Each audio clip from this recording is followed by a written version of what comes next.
Hello दोस्तों, UP triple S C पेट का paper नज़दीक आ गया है और उसमें जो हिस्ट्री का सिलेबस दिया गया है वो आज मैं कंप्लीट कराने जा रहा हूँ। ये टू द पॉइंट रहेगा जैसा कि पेपर में आता है। चलिए स्टार्ट करते हैं। आर्कियोलॉजिकल सर्वे ऑफ इंडिया के निदेशक कौन थे? ये कनिंघम साहब थे। हड़प्पा की खोज पूछ ले कि हड़प्पा की खोज कब हुई थी, तो 1921 में हुई थी, दयाराम साहनी जी ने की थी। और मोहनजोदाड़ो की खोज कब हुई थी, तो 1922 में हुई थी, ये राखलदास बनर्जी ने की थी। पिगट क्या है? ये हड़प्पा और मोहनजोदड़ो की जुड़वा राजधानी है। मेसोपोटामिया सभ्यता में मेलुहा शब्द क्या है? ये सिंधु घाटी सभ्यता के लिए प्रयुक्त किया जाता था मेलुहा शब्द। अब पूछेगा कौन सी साइट पूर्व में कौन सी साइट है, पश्चिम में कौन सी साइट है, उत्तर में कौन सी थी, दक्षिण में कौन सी थी? तो पूर्व में आलमगीरपुर थी और पश्चिम में सुतकांगेंडोर था, उत्तर में मांडा और दक्षिण में दायमाबाद। इसको याद करने की ट्रिक यही है कि आप बीचों बीच में खड़े होइए और ये समझ लीजिए आपका कोई दोस्त है आंसू और वो मांदा है, मतलब कि जैसे गांव में कहते हैं कि उसकी तबीयत खराब हुई है तो बोलते हैं मांदा है। तो बस यही ट्रिक है। आप पूर्व में आ और पश्चिम में आंसू हो गया और इधर माँ और इधर दा से दायमाबाद, ये हो गया। अब कौन सी साइट पेपर में पूछ लेता है कौन सी साइट कहाँ पे है, जैसा कि अभी वीडियो री एग्ज़ाम में भी हुआ था, उसमें पूछा था राखीगढ़ी कहाँ है, हरियाणा में है, ऐसा क्वेश्चन बन सकता है। और बनावली कहाँ है, हरियाणा में है। कालीबंगा कहाँ है, राजस्थान में है, ये गग्गर नदी के किनारे है, ये भी आगे हम देखेंगे। रोपड़ कहाँ है, पंजाब में है। लोथल कहाँ है, गुजरात में है। और इसमें लास्ट इंपॉर्टेंट है आलमगीरपुर कहाँ पर है, ये मेरठ में है, उत्तर प्रदेश में पड़ता है। कालीबंगा कालीबंगा होता है, कालीबंगा में निम्न स्तरीय लोगों के लिए भी सुरक्षा दीवार थी। ये पॉइंट याद रखिए, ये आ सकता है। चनूदड़ों में क्या था? ये निम्न व उच्च भाग में विभाजित नहीं था, बस इतना याद रखना है। धौलावीरा का अर्थ क्या होता है? ये सफ़ेद रंग का कुआं होता है। और धौलावीरा में एक और भी चीज़ थी, त्रिस्तरीय विभाजन कहाँ देखने को मिलता है? ये धौलावीरा में देखने को मिलता है। लोथल में क्या था? लोथल में दरवाजे, जो घर के दरवाजे थे वो मुख्य सड़क पर खुलते थे, ये लिखी हुई बात है। और आगे देख लेते हैं। हड़प्पा सभ्यता में कांस्य का मतलब कांस्य की ज्ञान हो गया था और उत्तर वैदिक काल में लोहे का ज्ञान हो गया था। पशुओं का ज्ञान हुआ था या नहीं हुआ था, या किन किन का हुआ था? तो उसमें ये ध्यान रखिए, शेर और गाय को छोड़कर सभी का ज्ञान था लगभग। और फसलों में गन्ना को छोड़कर सभी का ज्ञान था। इसमें मुख्य फसल कौन सी थी? तो गेहूँ और जौ थी। चावल के साक्ष्य कहाँ से मिले हैं? ये लोथल से मिले हैं। जुते हुए खेत कहाँ मिले हैं? अब खेत ये समझ लीजिए काली मिट्टी का खेत है, ये क्षेत्र है, तो वही समझ लीजिए जुते हुए खेत, काली मिट्टी, कालीबंगा। और मिट्टी का हल, ये हल जब बचपन में थे तो मिट्टी के हल बनाते थे, तो बनाते का मतलब बनावली हो गया। ऐसे इस तरह ट्रिक बना लीजिए, तो उसी ट्रिक से याद रखिएगा आप लोग। हड़प्पा, यहाँ पर थोड़ा मिसप्रिंट हो गया है। हड़प्पा और मोहनजोदड़ो में ये ध्यान देने वाली बात है कि जो हड़प्पा है वहाँ विशाल अन्नागार है और मोहनजोदड़ो में विशाल स्नानागार है। बस इससे ज़्यादा इम्पोर्टेंट इन दोनों में कुछ नहीं है। और R37 कहाँ से मिला है? R37 का मतलब होता है कि एक कब्रिस्तान ऐसे मिले जहाँ 37 लोग दफन थे, वही R37 है। ये हड़प्पा में प्राप्त हुई है। लोथल में चालाक लोमड़ी की कहानी के साक्ष्य मिले हैं और अग्निवेदिका मिली हुई है। कालीबंगा में युग्मित फसल, अब जैसा कि मैंने पहले ही भी बताया है कि काली मिट्टी थी, तो काली मिट्टी जुते हुए खेत और काली मिट्टी में फसल उगाई जाती है, तो युग्मित फसल कहाँ होती है? कालीबंगा में। इस ट्रिक से याद रखेंगे तो ज़्यादा सही रहेगा। यहाँ पर लिखा भी है जुते हुए खेत। धौलावीरा जेपी जोशी। और बनावली, जैसा कि बताया है पहले ऊपर भी, बनाना मतलब मिट्टी का हल बनाना, ये मिट्टी का हल हो गया, ये हरियाणा में पड़ता है। चनोदड़ों में श्रृंगारदानी मिली हुई है और बिल्ली का पीछा करते हुए कुत्ते का चित्र मिला हुआ है। रोपड़ में मालिक के साथ कुत्ता दफन मिला है, मतलब मालिक के साथ कुत्ता भी दफन है वहाँ। और तांबे की कुल्हाड़ी मिली हुई है। अब ये जितना पढ़े हैं उतना देख लेते हैं। ये वन लाइनर में जैसे पेपर में आते हैं और ये आए हुए क्वेश्चन हैं जो मैं आपको कराने जा रहा हूँ। जुते हुए खेत, कालीबंगा, इसकी ट्रिक बता चुका हूँ ऊपर। धान की भूसी रंगने के काम आती है, तो रंगपुर याद रखिए। चावल के साक्ष्य लोथल से मिले हैं। चावल की खेती के साक्ष्य लहुरा देव। कृषि के प्राचीनतम साक्ष्य लहुरा देव। गेहूँ के प्राचीनतम साक्ष्य गा से गेहूँ, गा से गढ़, मेहरगढ़। मनके बनाने का कारखाना चनहुदड़ो। हड़प्पा यहाँ पर लिख दिया है मैंने, जो ऊपर थोड़ा मिसप्रिंट हो गया था। हड़प्पा विशाल अन्नागार और मोहनजोदड़ो विशाल स्नानागार। ये कई जगह गलत लिखा हुआ है, लेकिन मैं ये सही करके दे रहा हूँ।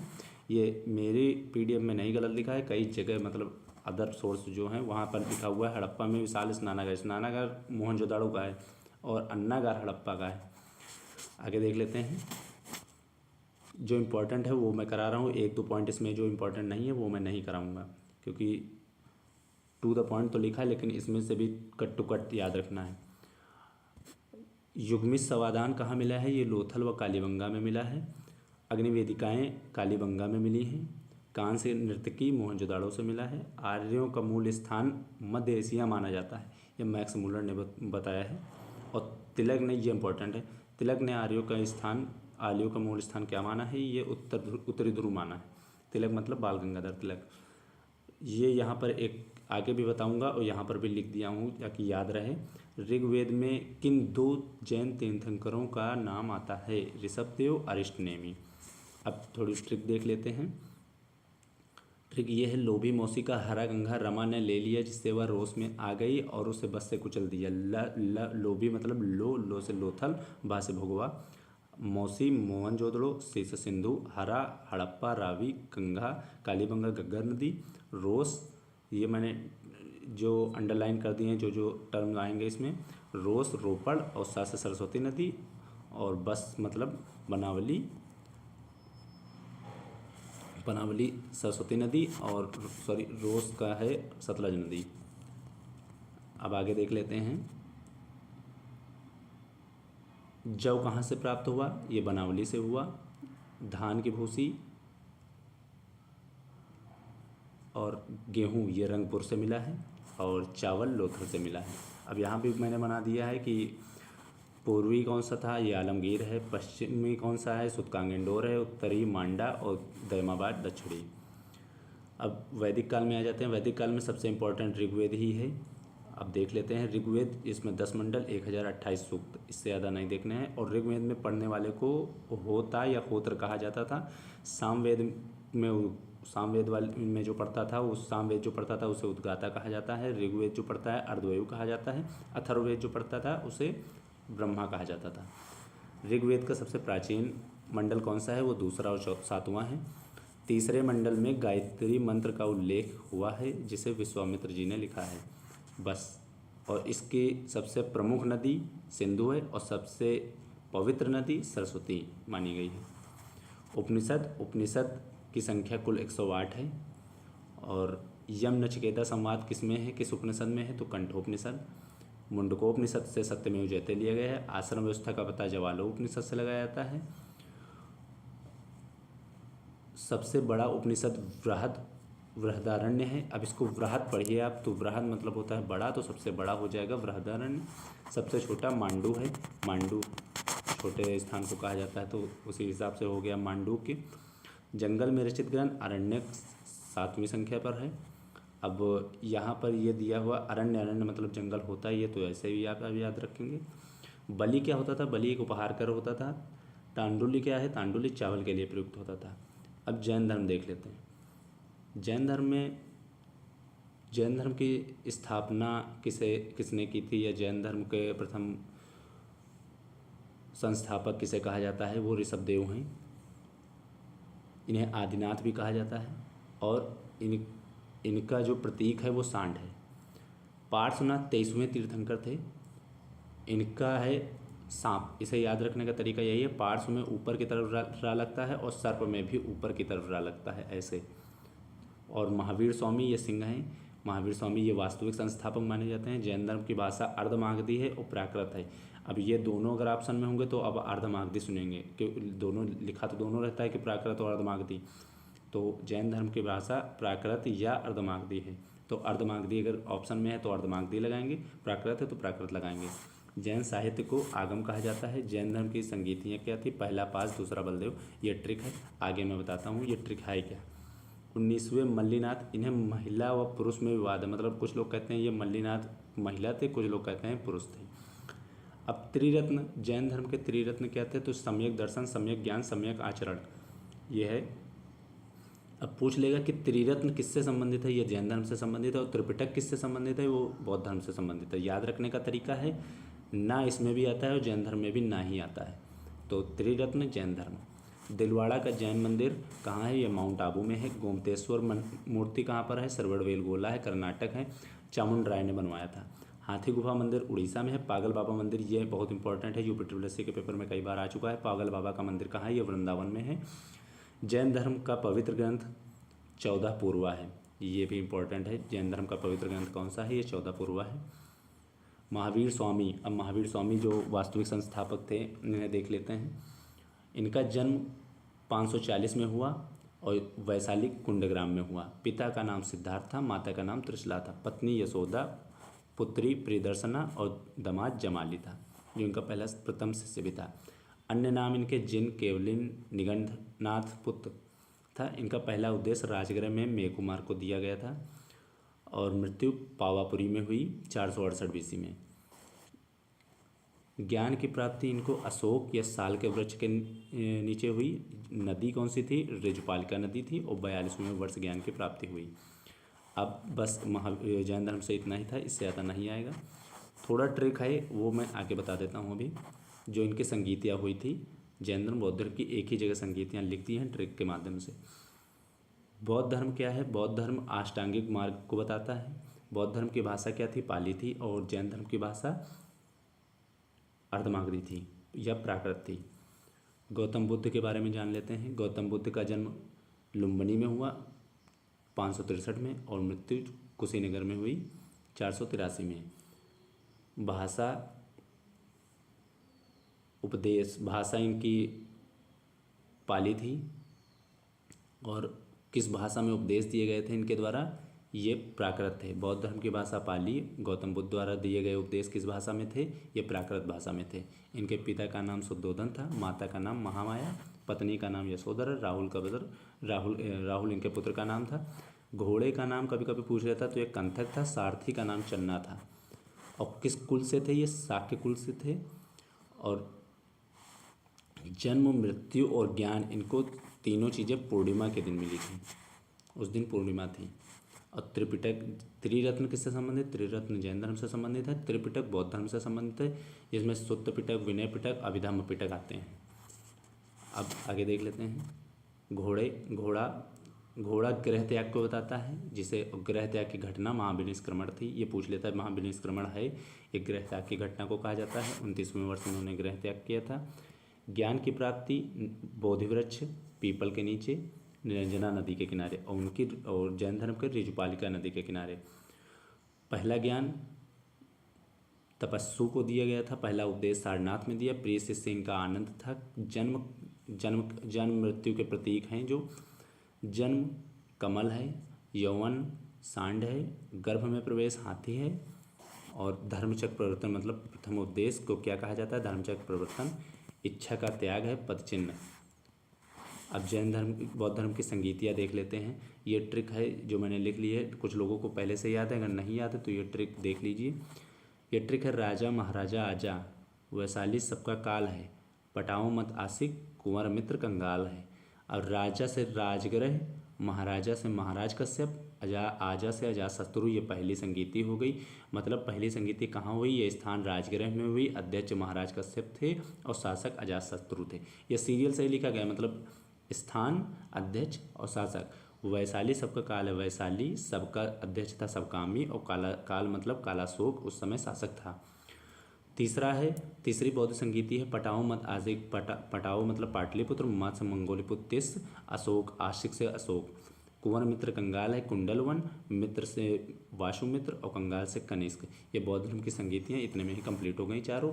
कौन अध्यक्ष था, कौन शासक था, कौन स्थान था। अब जैन धर्म की संगीतियाँ देख लेते हैं। पहला पास है, दूसरा बलछमा।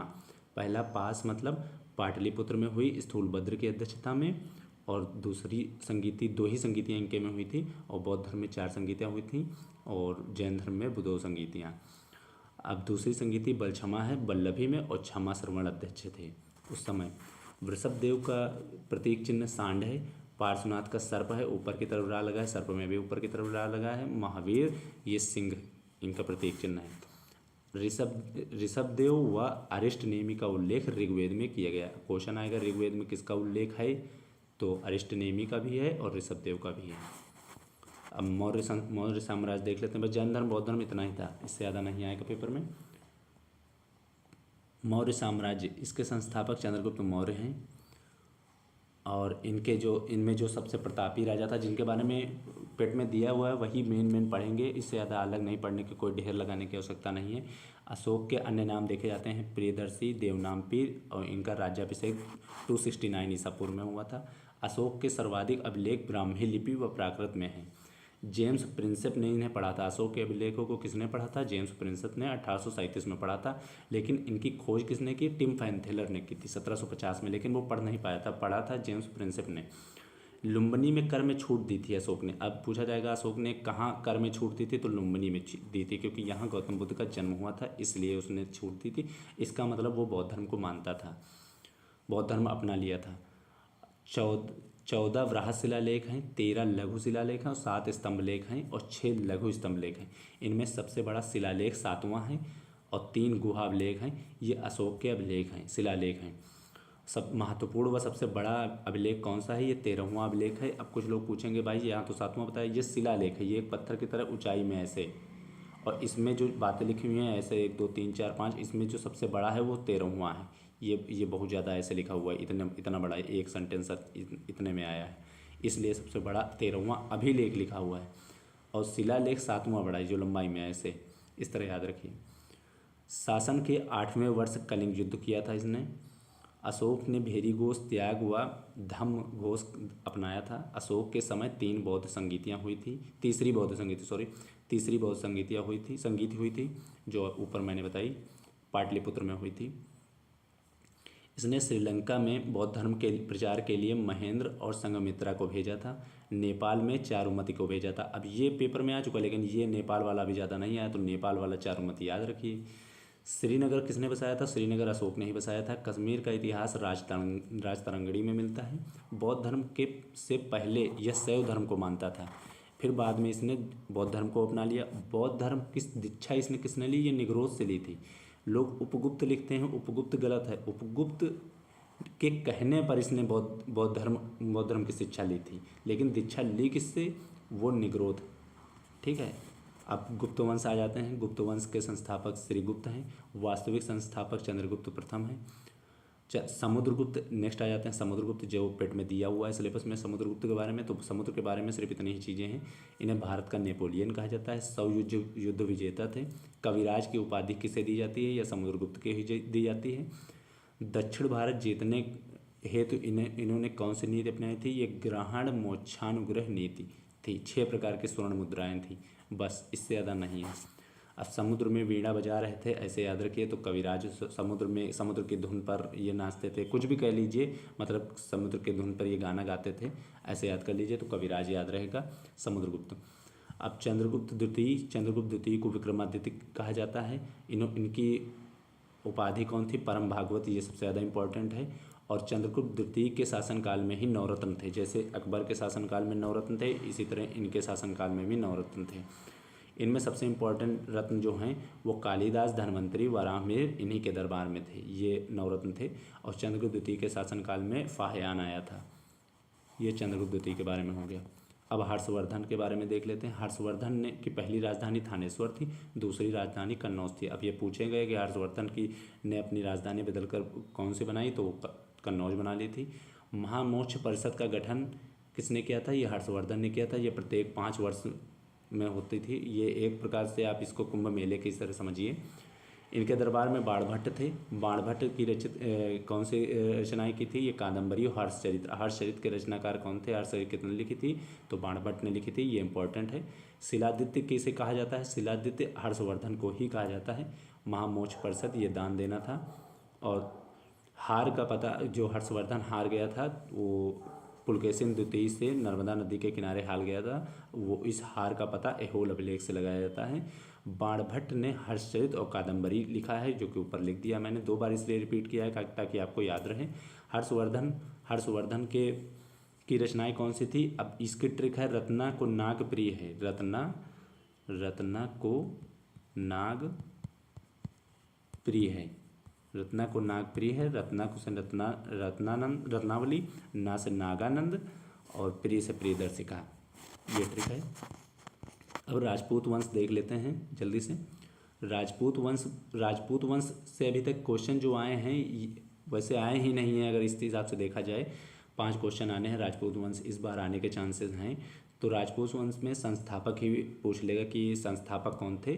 तो इसमें प्रतिहार वंश के संस्थापक कौन थे, ये नागभट्ट प्रथम थे। अंतिम राजा कौन था, वो यशपाल था। सबसे प्रतापी गुर्जर प्रतिहार वंश का सबसे प्रतापी राजा कौन सा, ये मेहर भोज था। इसने अपनी राजधानी कन्नौज बनाई थी। इससे ज़्यादा नहीं देखना है। गढ़वाल वंश के संस्थापक चंद्रदेव थे। इनकी राजधानी वाराणसी थी। अब ये पूछ सकता है क्योंकि वाराणसी पीएम साहब का संसदीय क्षेत्र है। चौहान वंश के संस्थापक वासुदेव थे। इनकी राजधानी अहिच्छत्र थी। और चंद्रवरदाई इनके शासनकाल में थे, वो पृथ्वीराज रासो। जो चंद्रवरदाई पृथ्वीराज तृतीय थे, पृथ्वीराज चौहान, वो पृथ्वीराज चौहान का मतलब पृथ्वीराज तृतीय ही हैं, वो तृतीय ही चौहान हैं, उन्हीं के बारे में लोग पढ़ते हैं। तो वही उनकी रचना लिखी थी इन्होंने, चंद्रवरदाई पृथ्वीराज रासो के नाम से। अब पृथ्वीराज रासो के नाम से लिखा है तो पृथ्वीराज द्वारा लड़े हुए 3 युद्ध भी देख लीजिए। मतलब लड़े तो दो ही थे, लेकिन गौरी के बारे में आगे पढ़ना है, इसलिए यहीं पे कंप्लीट करा देता हूँ। ठीक है, तो पृथ्वीराज तृतीय या पृथ्वीराज चौहान, इन्होंने तराइन का प्रथम युद्ध किया। इसका ट्रिक है 13-13 चंदावर। 13-13 चंदावर 1191, 1192, 1194। 13-13 चंदावर, 13-13 चंदावर ऐसे याद रखिए बस। अब तराइन का प्रथम युद्ध हुआ, द्वितीय युद्ध हुआ। प्रथम युद्ध में पृथ्वीराज चौहान ने गौरी को हरा दिया, लेकिन जिंदा छोड़ दिया था। दूसरी बार जब वो लड़ने आया तो उसने पृथ्वीराज को पराजित कर दिया और उन्हें मृत्यु दे दी। और चंदावर में जयचंद को गौरी ने पराजित किया। परमार वंश के संस्थापक उपेंद्र जी हैं। और चंदेल वंश के संस्थापक नन्नुक हैं, और इनकी राजधानी कन्नौज थी। बुंदेलखंड, ये चंदेल वंश वहीं रहते थे। अब बुंदेलखंड क्षेत्र का ही चंदेल वंश है। अब बुंदेलखंड का प्राचीन नाम क्या था, ये जेजा भुक्ति नहीं है, जेजाक भुक्ति है। जेजाक भुक्ति है। और सोलंकी वंश के संस्थापक कोक्कल हैं। अब सल्तनत काल देख लेते हैं। सल्तनत काल, इसका क्रम आ सकता है तो ये है जी के तसले में जी से गुलाम वंश, के से खिलजी वंश, ता से तुगलक वंश, सा से सैयद वंश, ला से लोधी वंश और मे से मुगल वंश। जी के तसले में ऐसे याद रखे, ये क्रम आ सकता है। अब गुलाम वंश 1206 से 1290 रहा। संस्थापक कुतुबुद्दीन ऐबक, और इनकी राजधानी लाहौर थी। इन्होंने क्या बनवाया था, 2.5 दिन का झोपड़ा, और इन्हें लाख बख्श कहा जाता था, कुतुबुद्दीन ऐबक। इसके बाद इन शासन गद्दी पर इल्तुतमिश बैठा, और इसे वास्तविक संस्थापक कहा जाता है। प्रथम मुस्लिम शासिका कौन थी, रजिया सुल्तान थी। और इल्तुतमिश में ये गुलामों का गुलाम है, मतलब ये गुलाम था ना, और इसके बाद शासन ये बैठा, इसका गुलाम ये था, इल्तुतमिश था। तो इल्तुतमिश को गुलामों का गुलाम कहा जाता है, और वास्तविक संस्थापक यही था। इससे ज़्यादा नहीं पूछेगा। गुलाम वंश में या फिर सल्तनत काल में प्रथम मुस्लिम शासिका कौन थी, तो वो रजिया सुल्ताना थी। इन पर एक मूवी बनी है। बलबन क्या था, बलबन ने क्या किया, बलबन ने सिजदा और पैबोस स्टार्ट किया। रक्त और लौह की क्रांति किसने मतलब की थी, अपनाई थी, ये बलबन था। नवरोज़ त्यौहार किसने मनाना शुरू किया था, ये बलबन ने किया था। बस, इससे ज़्यादा गुलाम वंश में कुछ नहीं है। खिलजी वंश का संस्थापक जलालुद्दीन खिलजी। अब इसमें सबसे इम्पोर्टेंट है अलाउद्दीन खिलजी। अब जो सबसे इम्पोर्टेंट होता है शासक, वही के बारे में पूछता है पेपर में। तो दुनिया भर के जलालुद्दीन, इब्राहिम, ये सब नहीं पढ़ना है। अलाउद्दीन पर आ जाते हैं। अलाउद्दीन ने सबसे कम वर्ष तक, पहले तो ये देख लीजिए, सबसे कम समय तक यही शासन रहा, मतलब यही वंश रहा था। खिलजी वंश तो पूछ लेगा। सल्तनत काल में सबसे कम समय तक राज्य करने वाला या शासन करने वाला कौन सा वंश था, तो खिलजी वंश था।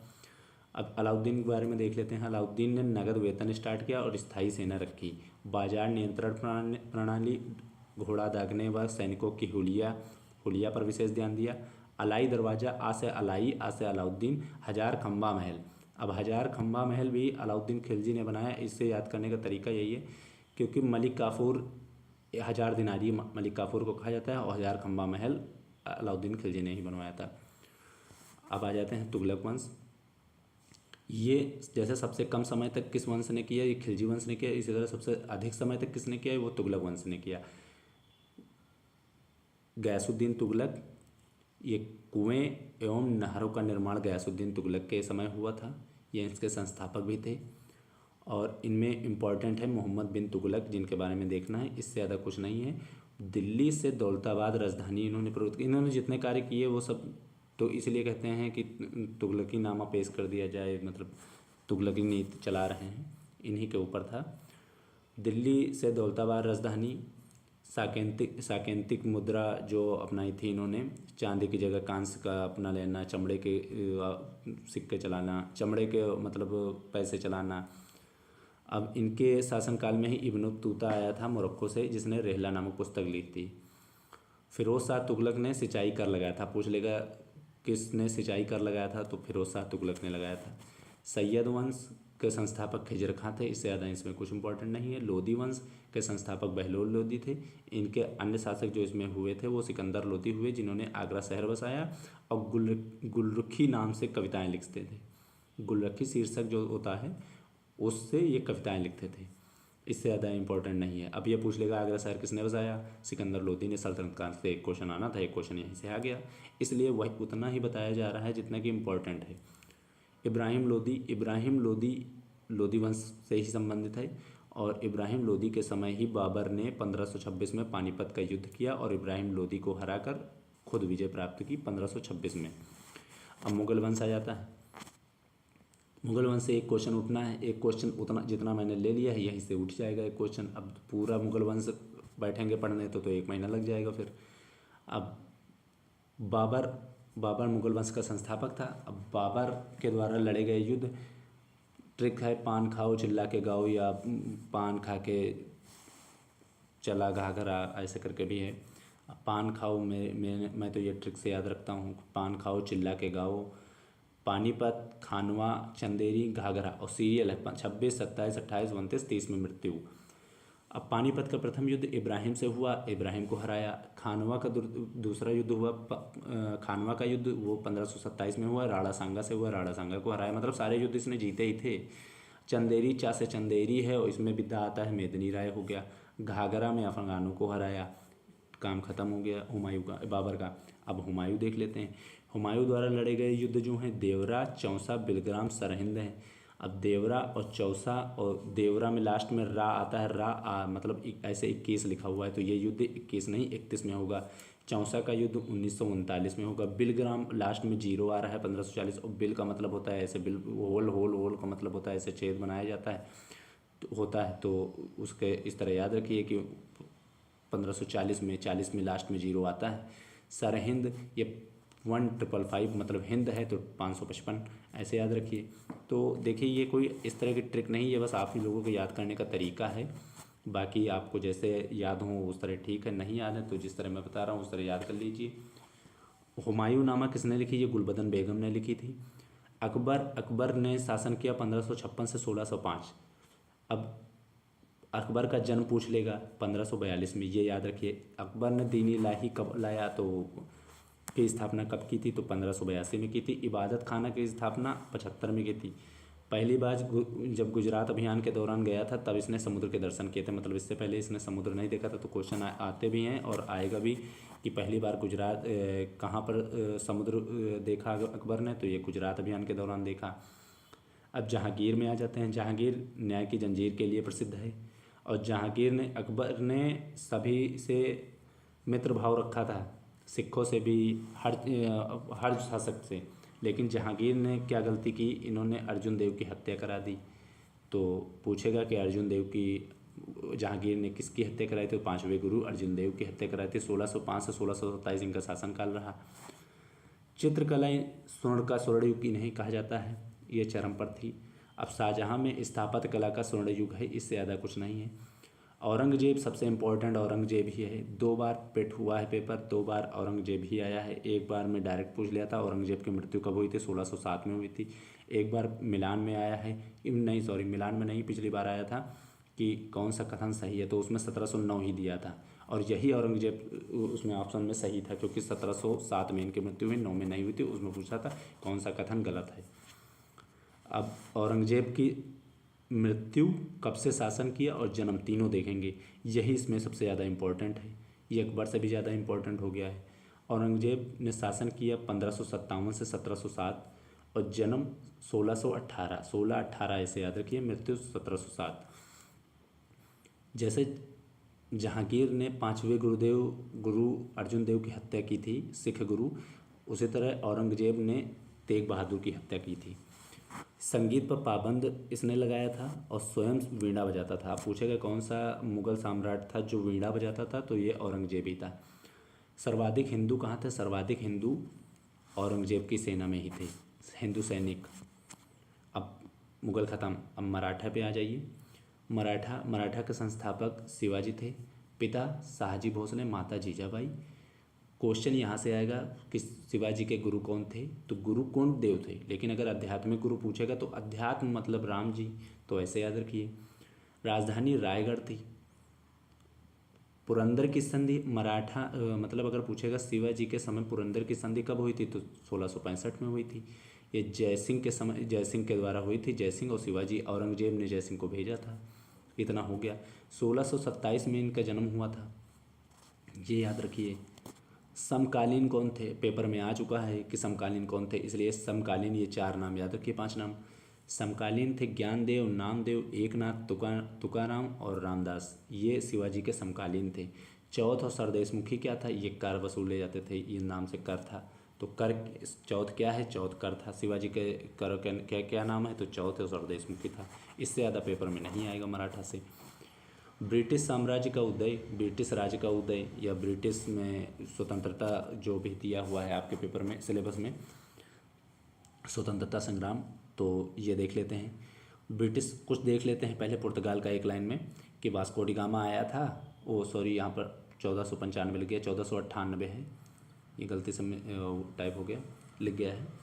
तो वास्को डी गामा आया था, ये कालीकट जमोरिन। पुर्तगाल दिया नहीं है, लेकिन पुर्तगाल एक लाइन में देख लेते हैं। प्रथम पुर्तगाली वायसराय कौन था? ये फ्रांसिस डी अल्मीडा था। अब भारत में जो बाहर से यूरोपीय लोग आए, उनमें क्रम क्या था? तो पहले पुर्तगाल आए, फिर डच आए, फिर इंग्लिश आए मतलब ब्रिटिश, डच आए, फिर फ्रांसीसी आए। लेकिन कंपनियां इस क्रम में बनी थी, मतलब जो इंग्लैंड की कंपनी थी ना, वो डच से पहले बन गई थी। तो इसकी ट्रिक यही है, या तो PDEDF याद रखिए, एक याद रखिए, दूसरे में ई पहले कर दीजिएगा, डी बाद में कर दीजिएगा, और या फिर ऐसे याद रखिए, पुत्र अंग्रेज, डच डेनिश, फ्रांसीसी दोनों फ्लुइड हैं। पुत्र अंग्रेज, P से पुत्र, E से अंग्रेज, D से डच, D से डेनिश, F से फ्रांसीसी और स्वीड से स्वीडिश आए थे बाद में, सबसे लास्ट में दोनों स्वीडिश। ये कंपनी बनाने का क्रम है। अब आगे देख लेते हैं। प्रथम अंग्रेज जब आया था तो मुग़ल काल में जहांगीर के समय कौन था? तो कैप्टन हॉकिंस था। ये इंपॉर्टेंट चीज़ है, ये मुग़ल से भी रिलेटेड है और ब्रिटिश साम्राज्य से भी रिलेटेड है। पूछेगा जहांगीर के समय कौन सा अंग्रेज आया था, तो कैप्टन हॉकिंस आया था। ये रेड ड्रैगन जहाज़ से आया था, जहाज़ का नाम भी पूछ लेते हैं।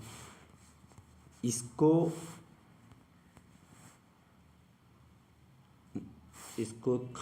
इंग्लिश खान की उपाधि दी गई थी। इंग्लिश खान की उपाधि किसे दी गई? कैप्टन हॉकिंस को दी गई थी जहांगीर के द्वारा। टॉमस रो भी, ये 1609 में आया था, टॉमस रो 1615 में आया था। सबसे ज़्यादा इम्पोर्टेंट कैप्टन हॉकिंस है। अंग्रेज़ों ने अपनी पहली फैक्ट्री कहाँ खोली थी? ये सूरत में खोली थी। ये स्थायी फैक्ट्री थी, अस्थायी मछलीपट्टनम में खोल दी थी, लेकिन ये इंपॉर्टेंट है इसलिए मैंने लिख दिया है। अंग्रेज़ों ने फ्रांसीसियों को कहाँ वांडीवास के युद्ध में हराया था? उस समय सेना का नेतृत्व कौन कर रहा था? तो आयर कोट ने कर रहा था। अब कुछ देख लेते हैं किसने कौन सा मतलब क्या क्या काम किए। तो रॉबर्ट क्लाइव, यह बंगाल में द्वैत शासन इसी ने लगाया था। वारेन हेस्टिंग्स, इस पर महाभियोग चला, पूछ लेते हैं किस गवर्नर के ऊपर महाभियोग चला, तो वारेन हेस्टिंग था। कार्नवालिस को सिविल सेवा का जनक कहा जाता है। जॉन सोर को हस्तक्षेप नीति के लिए जाना जाता है। वेलेजली की सहायक संधि थी, आप जानते हैं। डलहौजी की हड़प नीति थी। लिटन, ये लटा आदमी था, इस तरह याद रखिए, ये वर्नाकुलर प्रेस एक्ट लेके आया था। और रिपन ने वर्नाकुलर प्रेस एक्ट को ख़त्म किया है और पहली बार जनगणना रिपन ने की थी। और मेयो के द्वारा नियमित जनगणना स्टार्ट हो गई थी। अब 1857 की क्रांति के समय ब्रिटिश साम्राज्य में ये क्वेश्चन आएगा कि ब्रिटिश शासन में उस समय दमन किसने किया था। जैसे दिल्ली में जब क्रांति हुई तो बहादुर शाह जफर थे, लेकिन उसको दबाया किसने था, तो अंग्रेज़ों ने। तो निकलसन और हडसन थे, ये नेतृत्व कर रहे थे। इसी तरह कानपुर में किसने, तो कानपुर में नाना साहब थे और कैंपबेल। अब इसको याद करने का तरीका यही है कि दिल्ली से निकल जाओ अब, तो दिल्ली से निकलसन और हडसन, कानपुर से कानपुर, से कैंपबेल, और लखनऊ कानपुर दोनों समीप हैं, 90 किलोमीटर की दूरी है, 90 से ही कम होगी, 90 है, तो 90 और 90 किलोमीटर की दूरी, तो दोनों जगह ये कैंपबेल ही थे। झांसी के हीरो, और इलाहाबाद में इलाहाबाद लिखा हुआ है तो लियाकत अली हैं, और मतलब अल्लाह अली और यहाँ कर्नल नील। अब बरेली में मौलवी अहमदुल्ला। अब पेपर में आएगा यह भारत का प्रथम स्वतंत्रता संग्राम था। 1857 की क्रांति को प्रथम स्वतंत्रता संग्राम माना। यह किसने कहा था, ये वी.डी. सावरकर ने कहा। ये सबसे इम्पोर्टेंट है। सन्यासी विद्रोह जब हुआ था तो सन्यासी विद्रोह, इसके बारे में पता चलता है आनंद मठ से। आनंद मठ बंकिम चंद्र चटर्जी द्वारा लिया गया है, मतलब लिखा गया है, और इसी से वंदे मातरम निकाला गया है। मतलब वंदे मातरम कहाँ से लिया गया है, वंदे मातरम आनंद मठ से लिया गया है। बस इससे ज़्यादा हिस्ट्री में पढ़ने की ज़रूरत नहीं। हिस्ट्री का सेकंड पार्ट जो है जिसमें दिया गया है राष्ट्रीय आंदोलन या जो गांधी जी वाला युग है, वो नेक्स्ट पार्ट में देखेंगे, क्योंकि इस पार्ट में इतना ही था तो इतना बता दिया। ये 5 नंबर का है, 5 क्वेश्चन यहीं से आने हैं। Okay, thank you.